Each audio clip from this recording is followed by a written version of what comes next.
Hi అండి, అందరికీ నమస్కారం. This is Nagaraju, lecturer in mathematics. So నాకు 25 ఇయర్స్ ఎక్స్పీరియన్స్ ఉందండి టీచింగ్లో. సో లాస్ట్ 25 ఇయర్స్ నుంచి నేను intermediate, JEE mains, JEE advance, so EAMCET mathematics teach చేస్తూ ఉంటానండి. సో నా ఈ 25 ఇయర్స్ ఎక్స్పీరియన్స్లో నేను గమనించిన విషయాలు ప్రిన్సిపాల్స్ కానీ, స్టూడెంట్స్ నుంచి కానీ, సో డీన్స్ నుంచి కానీ, అడ్మినిస్ట్రేటర్స్ నుంచి కానీ నేనేమైతే అబ్జర్వ్ చేశానో ఆ విషయాలు ఇప్పుడు మీతో షేర్ చేసుకోవాలనుకుంటున్నానండి. అయితే ఇక్కడ పాయింట్ ఏంటంటే, ఇప్పుడు నేను ముఖ్యంగా ఈ వీడియో చేయటం దేని గురించి అంటే, ప్రజెంట్ ఇప్పుడు 10th క్లాస్ చదువుతున్నటువంటి స్టూడెంట్స్, పేరెంట్స్ కానీ, స్టూడెంట్స్ కానీ ఎటువంటి జూనియర్ కాలేజీ, ఎటువంటి ఇంటర్మీడియట్ కాంపిటేటివ్ కాలేజీని ఎన్నిక చేసుకోవాలి, ఎటువంటి కాలేజీలో మనం అడ్మిషన్ తీసుకోవాలనే విషయాల్ని ఒక 10 పాయింట్స్ ఉన్నాయండి. ఆ 10 పాయింట్స్ అంటే మీకు ఎలా తెలుసు అనవచ్చు. నేను లాస్ట్ 25 ఇయర్స్ నుంచి కాలేజీలో పనిచేస్తున్నాను అనమాట.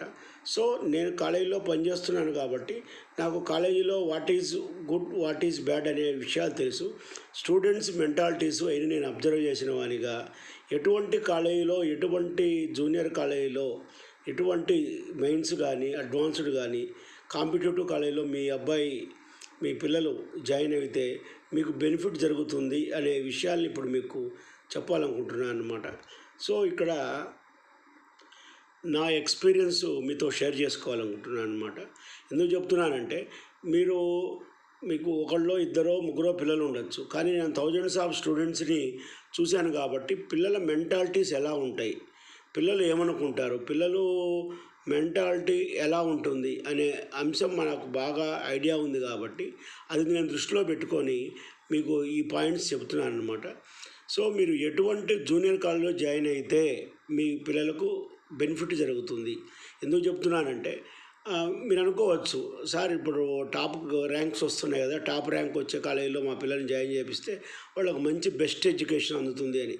అది కరెక్ట్ కాదండి. అలా అనుకోవటం టోటల్లీ రాంగ్ అవుతుంది. మీకు ఎలా తెలుసు అంటే, నాకు 25 ఇయర్స్ ఎక్స్పీరియన్స్ ఉంది. ఈ 25 ఇయర్ ఎక్స్పీరియన్స్లో నేను చాలా చూశాను అన్నమాట. చాలా మంది అడ్మినిస్ట్రేటర్లను చూశాను, చాలామంది స్టూడెంట్స్ని చూశాను, నా కొలీగ్స్తో కానీ. టోటల్గా కాలేజీ సిస్టమ్ ఏంది, షెడ్యూల్ ఏంది, కాలేజీ ఎలా రన్ అవుతుంది, ఏ టైం నుంచి ఏ టైం వరకు ఎలా రన్ అవుతుంది, స్టూడెంట్స్ ఏంది, కాలేజెస్లో ఏం జరుగుతుందనే అన్ని విషయాలు నాకు తెలుసు. నేను ఎక్స్పీరియన్స్ చేశాను. కొన్ని థౌజండ్స్ ఆఫ్ అవర్స్ నేను టీచ్ చేసిన అనుభవంతో చెప్తున్నాను అనమాట. సో కాబట్టి ఎటువంటి జూనియర్ కాలేజీని మీరు సెలెక్ట్ చేసుకుంటే మీ పిల్లలకు మంచి ఫ్యూచర్ ఉంటుంది. ఎందుకు చెప్తున్నానంటే, ఇంటర్మీడియట్ ఎడ్యుకేషన్ అనేది చాలా ఇంపార్టెంట్ అనమాట. అప్ టు 10th క్లాస్ వరకు ఒక లెక్క, 10th తర్వాత ఇంటర్మీడియట్ ఒక రేంజ్ అనమాట. ఎందుకు చెప్తున్నానంటే, ఇంటర్మీడియట్ ఎడ్యుకేషన్ అనేది మీ పిల్లల ఫ్యూచర్ని డిసైడ్ చేసేటువంటి పాయింట్ అనమాట. సో ఇంటర్మీడియట్ ఎడ్యుకేషన్ అనేది చాలా టర్నింగ్ పాయింట్ అవుతుంది మీ పిల్లలకి. సో కాబట్టి ఈ రోజున సాఫ్ట్వేర్లో కానీ, డాక్టర్లు కానీ, ఏదైనా సరే ఇంజనీర్లుగా కానీ తయారవ్వాలంటే ఇంటర్మీడియట్ ఎడ్యుకేషనే మెయిన్ అనమాట. సో చాలామంది పేరెంట్స్ తెలుసుకోవాల్సినటువంటి విషయం ఏంటంటే, ఇంటర్మీడియట్లో ఈ రీసెర్చ్ చేయకుండా, తెలుసుకోకుండా, కాలేజీ గురించి ఏమీ తెలియకుండా గుడ్డిగా బ్లైండ్గా మీ పిల్లల్ని వాటిల్లో మాత్రం జాయిన్ చేయించొద్దండి. చేస్తే తర్వాత ఇబ్బంది పడతారు. గుర్తుపెట్టుకోండి, తర్వాత మీ పిల్లలే ఇబ్బంది పడతారు. మీ పిల్లల భవిష్యత్తుకు మీరే అనమాట. ఎందుకంటే మీ పిల్లలకు ఈరోజు మంచి ర్యాంక్ వచ్చినా సంతోషపడేది మీరే, మంచి ర్యాంకు రాకపోయినా బాధపడేది మీరే. ఏదైనా మీరే రెస్పాన్సిబిలిటీ. ఎవరేం పట్టించుకోరండి. ఎవరి సంగతి వాళ్ళు చూసుకోవాలన్నమాట. నేను చెప్తున్నాను కదా. సో కాబట్టి డియర్ పేరెంట్స్, మీరు గుర్తుపెట్టుకోవాల్సిందంటే, ఇంటర్మీడియట్ ఎడ్యుకేషన్కి ఒక బెస్ట్ కాలేజీని ఎలా సెలెక్ట్ చేసుకోవాలి, ఏ పాయింట్స్, నేను ఒక 10 పాయింట్స్ అబ్జర్వ్ చేశాను అనమాట.